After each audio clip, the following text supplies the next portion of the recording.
Daddy saved you and ran. A cinematic romantic story told by Ethan Cole. I used to think I had my life figured out. Fixing things was what I did: busted engines, leaking pipes, broken toys, broken days.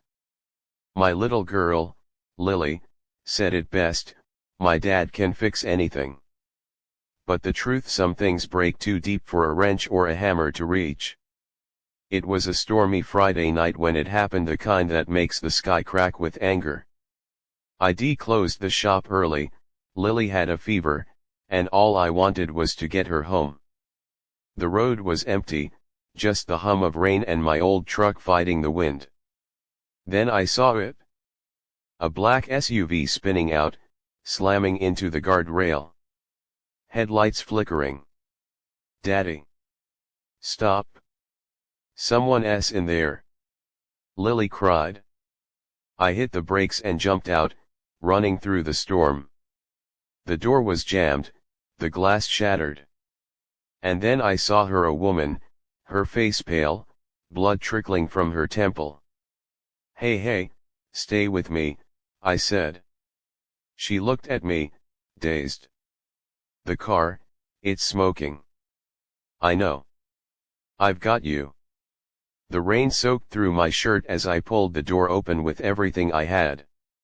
The metal screamed, my arm bleeding from the glass, but I got her out. She collapsed into my arms, half conscious. By the time the sirens echoed, I was already driving toward the hospital. Why are you helping me? She whispered. Because you need help, I said simply. She passed out again. At the hospital, I handed her to the paramedics, gave a quick statement, and left. Didn't he even tell them my name? I didn't need thanks. Some things you just do. 3 weeks later, life went back to normal, or so I thought. It was a Thursday morning when she walked into my garage. I'm looking for Ethan Cole, she said, her voice calm but commanding. I looked up from the engine I was fixing. There she was, the woman from that night. Dressed in a cream coat, graceful, confident. I didn't get to thank you, she said. You don't have to, I replied, wiping my hands. Well, I'm doing it anyway. I'm Ava Sinclair. The name hit me. Ava Sinclair. Billionaire CEO. Sinclair Technologies. I'd seen her in the news, a face that didn't belong anywhere near a small town garage. I didn't recognize you without the airbag, I said before I could stop myself. She laughed softly. I'll try to keep that look exclusive to accidents. Lily peeked from behind the counter. You're the lady Daddy saved. Ava smiled. And you must be Lily. You're even braver than your dad. Daddy's the brave one, Lily said proudly. He fixes everything. Something in Ava's expression softened. That doesn't surprise me. She handed me her card. Come by my office sometime. Let me buy you a coffee. I shook my head. You don't owe me anything. Then do it for me, she said with that smile, the kind that could melt through walls. I didn't plan to go. But Lily had other ideas. Daddy, she said, tugging my sleeve. She said coffee. You love coffee. So, a week later, I found myself in a high-rise building made of glass and quiet money. Ava's assistant ushered me in. Her office was sunlight and skyline. She stood near the window, looking out over the city. When she turned, her eyes lit up. You came, she said. Blame my daughter. She's smart. Takes after you. We sat across from each other. Coffee. Small talk. But it wasn't small. It was easy. Natural. So, you fix cars, she said. I fix anything that breaks. People too. Sometimes. If they're lucky. She laughed, and the sound filled the room like music. That was the first time I realized she wasn't just beautiful, she was lonely. The kind of lonely that money can't fix.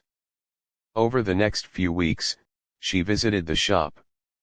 At first, she said it was to check on the truck we were restoring together, her late father's classic Mustang. But it became more than that. Sometimes, she'd show up with coffee. Other times, she'd sit on the hood, sleeves rolled up, handing me tools.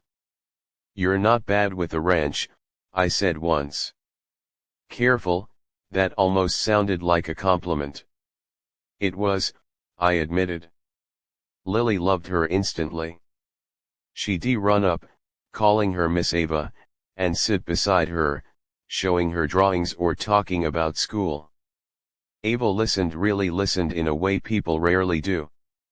And every time she smiled at my daughter, something inside me shifted. One afternoon, while the sun dipped low, Ava told me something that caught me off guard. "My father used to fix cars," she said quietly. "Before the company grew. He said fixing engines was easier than fixing people. Smart man. He was. But he never fixed us. After he died, everything became about success. And I thought that would fill the hole. It didn't." I wiped my hands on a rag and leaned against the car beside her. "Maybe you've just been fixing the wrong things." She looked up at me, really looked, and for a moment, the world went still. A week later, she invited us to a charity gala. "Just come, it'll be fun," she said. So there I was, a mechanic in a suit that didn't quite fit, standing under crystal chandeliers. Lily looked like a princess. Ava, in a black gown, looked like something out of a dream. She stayed by my side most of the night, introducing me to people who looked at me like I didn't belong, until she said, "He's the man who saved my life." And suddenly, I did. Later, outside on the balcony, the city lights flickered below us. "Do you ever think about that night?" she asked softly. "Every time it rains," I said. She smiled faintly. "Me too. But not because of the crash. Because it led me here." The air between us thickened. Her eyes searched mine, and for a long heartbeat, we didn't move. Then she stepped closer, her hand brushing mine. "I don't think I was meant to crash that night," she whispered. "I think I was meant to meet you." I didn't know what to say. So I said nothing, just reached up and tucked a strand of hair behind her ear, and then she kissed me soft, slow, like a promise whispered in the dark. After that night, things changed quietly, beautifully. Ava started spending weekends with us. Sometimes, she'd cook breakfast at my small kitchen table. Lily would laugh as we burned pancakes together. Other times, she'd bring books for Lily and fall asleep on the couch with us during movie nights. The city lights faded, small town stars replaced them. It wasn't about worlds colliding, it was about two broken ones finding the same rhythm. Then, one morning, she came to the shop with tears in her eyes. "What's wrong?" I asked.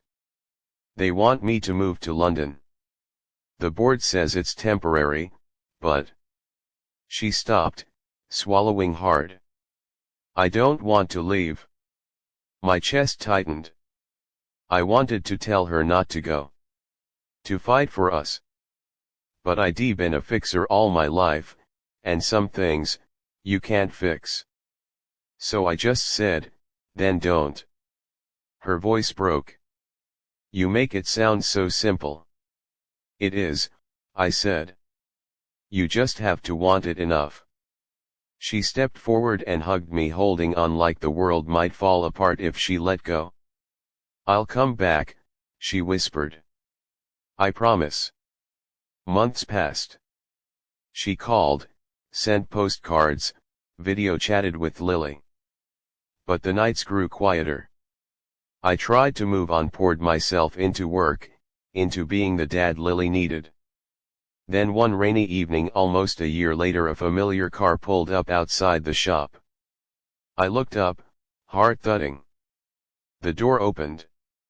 She stepped out. Same coat. Same smile. I told you I'd come back, Ava said. Lily ran out shouting, Miss Ava, and threw her arms around her. Ava laughed through tears. I missed you too, sweetheart. And then her eyes met mine. I'm done fixing things that don't matter. I walked toward her slowly, the rain starting to fall again, the same kind of rain that started it all. This time, she didn't need saving. This time, she was home.